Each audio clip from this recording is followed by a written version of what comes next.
Badass রাবি sorry, video শুরু হয়ে গেছে, আমি জানতাম না, সরি।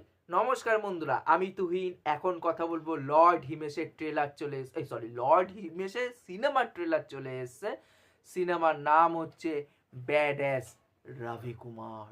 দুর্দান্ত এই ট্রেলারটা, মানে আমি একবারও কিন্তু খিল্লি করছি না এই ট্রেলারটাকে নিয়ে। দুর্দান্ত লেগেছে আমার এই ট্রেলারটা।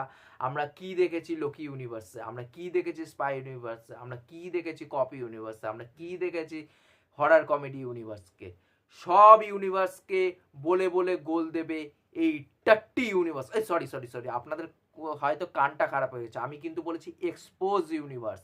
দুর্দান্ত একটা সিনেমা ছিল এক্সপোজ, যেখানটা আমরা হানি সিংরেও দেখতে পেয়েছিলাম ওই সিনেমার মধ্যে, এবং লর্ড হিমেশও ছিল এই সিনেমার মধ্যে। এই সিনেমাতেও কিন্তু লর্ড হিমেশ আছে, বাদবাকি কে আছে কেউ জানে না। এখানটায় প্রভুদেবাকে দেখতে পাচ্ছি, সে কি করছে এখানটায় আমি জানি না।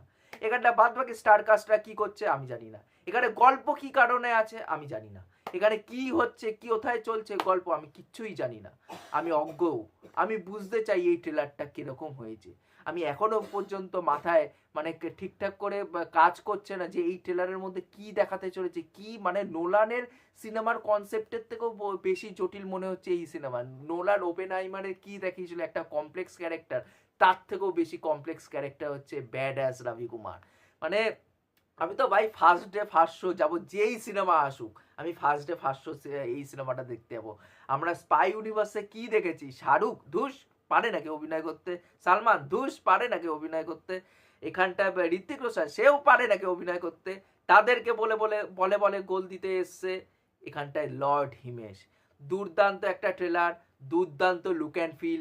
এবং আপনারা কি দেখেছেন, একটা বন্দুক থেকে একটা গুলি বেরায়, এখানটা একটা বন্দুক থেকে 10টা গুলি বেরায়, সরি 3টে গুলি বেরায়।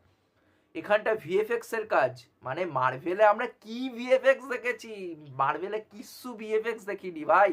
মানে মার্ভেলে যা দেখিয়েছে ওই 2 টাকার সস্তা চিপ ভিএফএক্স আমাদেরকে ধরিয়েছে।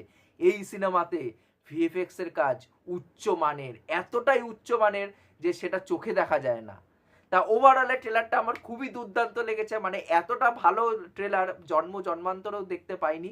এবং লর্ড হিমেশ নিজেকে যেইভাবে এখানে প্রেজেন্ট করেছে অ্যাজ অ্যান হিরো হিসাবে, সেটা সত্যিই অকল্পনীয়, সেটা দেখার মতন বিষয়। তা ওভারঅলে ট্রেলারটা আমার খুবই ভালো লেগেছে। আপনারা কমেন্ট করে জানাবেন আপনাদের এই ট্রেলারটি কেমন লেগেছে। আর এইটা ভুলেও আপনাদের মাথায় আনতে দেবেন না যে আমি এই ট্রেলারটাকে নিয়ে রোস্ট করেছি, রোস্ট আমি করিনি। কিন্তু ট্রেলারটা আমার খুবই সুন্দর লেগেছে, আমি সেইভাবে আমার নিজের মতামত রেখেছি আপনাদের সামনে। তো এই ছিল ওভারঅল বক্তব্য। ভিডিওটি ভালো লাগলে অবশ্যই লাইক শেয়ার সাবস্ক্রাইব করে পাশে থাকবেন। আর আমার চ্যানেলে যদি 700 সাবস্ক্রাইবার পূরণ হয়ে যায়, তাহলে এই সিনেমাটা আমি ফার্স্ট ডে ফার্স্ট শো দেখবো এবং এসে অবশ্যই রিভিউ করবো আপনাদের সাথে। এখনকার মতন টাটা, বাই।